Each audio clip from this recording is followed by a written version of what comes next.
Wow. You say it's really sick and demented that Jesus was killed on the cross.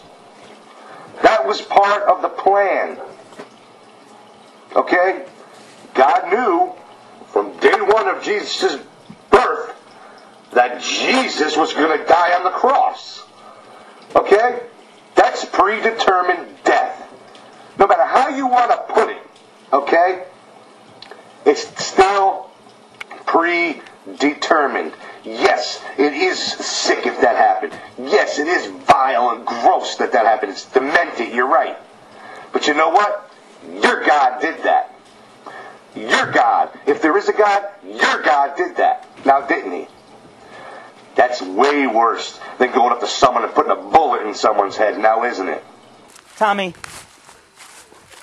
the crucifixion is a historical event. I don't think anybody is really, if they have any sense at all to them, if they have any sense of historicity, they have any sense of history, they're going to testify to the truth that Jesus was crucified, there really was a atheists, educated atheists must confess that there really was a Jesus. If you don't do that, you're not historically sound. You don't know your history.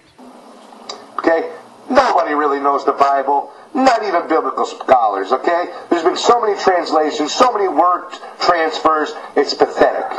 Okay, you're playing a fool's game. So Jesus was a historical character that really was crucified on the cross, and you're testifying, and this is what's condemning you by your own words. You're testifying that Jesus Christ really existed, because otherwise, what are we talking about here?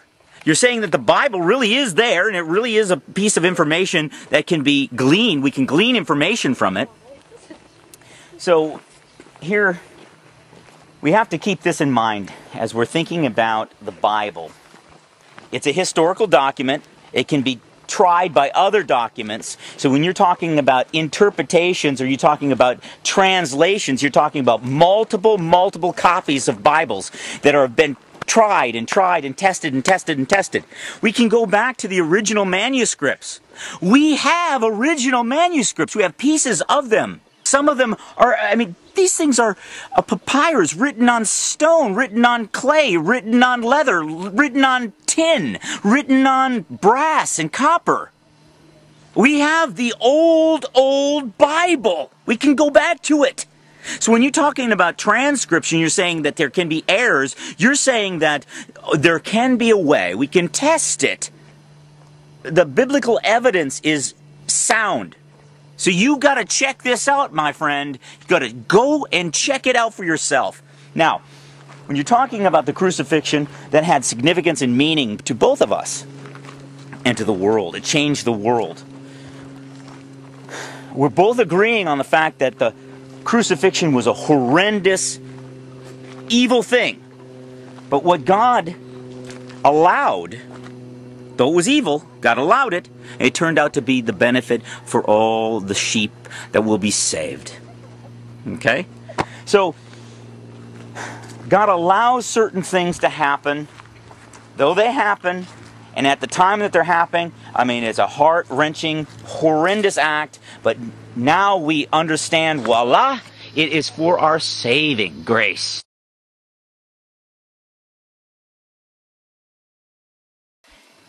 At any rate, if just watching your latest video, the main thrust of what you're trying to say here, and I've heard this many times by atheists on YouTube, what you're trying to say is that Christians are hypocrites, that we're not Christ-like enough. There is this pinnacle, and that pinnacle is Jesus Christ. So you testify that you know that Jesus is the way by your statement, by admitting that, by saying you're not Christ-like enough. What you're saying is, I'm not like Jesus. I'm not that perfect man. Jesus was that perfect man, lived a perfect life. He didn't lie, he didn't steal, he didn't kill. Jesus was the Son of God and is the Son of God. He's that mark we all strive for as Christians. We want to be like Jesus. But we know we can't. Not without His help. We're going to fall. We're going to fail. We're going to make mistakes. We're going to mess up. But Jesus Christ said He would help us along the way. As we mature, we get older, we learn from our mistakes, we get better and better and better at getting up and continuing the march. We're getting better at letting things go. We're getting better at resisting the flesh and resisting sin and temptation. It's a great cat. This is... Okay? Don't make judgment. Don't make assumptions. Know the facts, and then come with a response, all right? Yeah, he's a beauty. So, the point that I want to make here, Tommy, is that I'm willing to look into the mirror. I'm willing to say, I am not good enough. I'm willing to say I'm a sinner in need of a Savior. I'm man enough to admit I can't do it alone. I realize that life is short. I realize that this is all we have. In the sense, I realize there will be an accounting. I have this deep sense that we're put here for a reason and a purpose.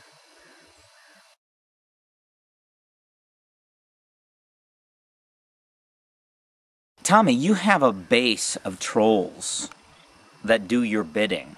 I mean, do you realize you've got a following and they're trollish? They're cruel? You want Yoke to go out there and pound some nameless, faceless, supposed Christian that wrote you an email that hurt your feelings, right? You want him to go out there and pound this person, and we don't even know who it is. We've got to guess. Now, is that really fair, Tommy? If you're saying that a Christian within the Christian community it has gone on your channel and hurt your feelings, then offer him up. Offer her up to us. Let us, the Christian community, to do what we do best and talk and counsel with them.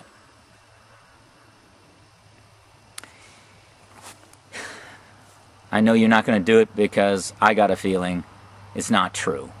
I got a feeling, Tommy, you're a bit of a showboat.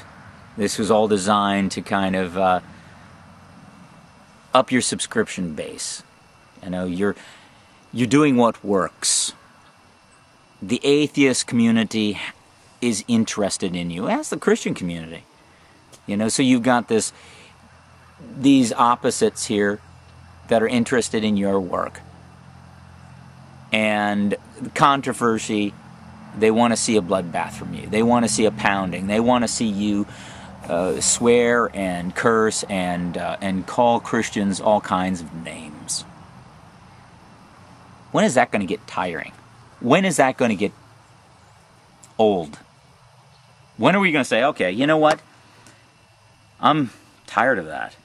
I actually want to know what you think. I want to know how you work this out. I'm honestly inquiring of you, the Christian. Is that a possibility I could hear from you in the next video? That you actually care about what it is we're talking about? That you actually want to know the truth? Or is it always just a game? I was just playing the game. Because when I listened to your video, I didn't really hear an inquiring of the truth. For instance, you asked Sable Chicken, you want to know if Sable Chicken has seen Jesus. You want to know if she has seen him with her eyes. Tommy, let me inform you. The eyes are a tool that we use, but the eyes themselves really don't do the processing or the thinking. You see, God created the eyes to take in information, and then we think about it in our head. You don't want to hear her talk about what she's seen in her head, but in fact, we've all seen it in our heads. It's not our eyes are the mirrors. The eyes are the lens, and the processing information is going on up here. So God, who created the eye, He can actually bypass that optical nerve and go right into the brain. The whole soul of the man. Go right there and communicate to that person. So if you want to know think about it this way. If Sable Chicken had actually seen Jesus with her eye, as you want her to see and testify, if that were the case and she made a video about it, you would mock her. You would say, well, she's crazy. She's a nut because she saw Jesus. The only way anyone can be truly convinced that Jesus is true is if they saw with their heart. Something's got to go on, not just with the eye, but with the heart. And I'm asking you, Tommy, to look at the Bible, look at the claims of Christianity with the heart. Can you do that?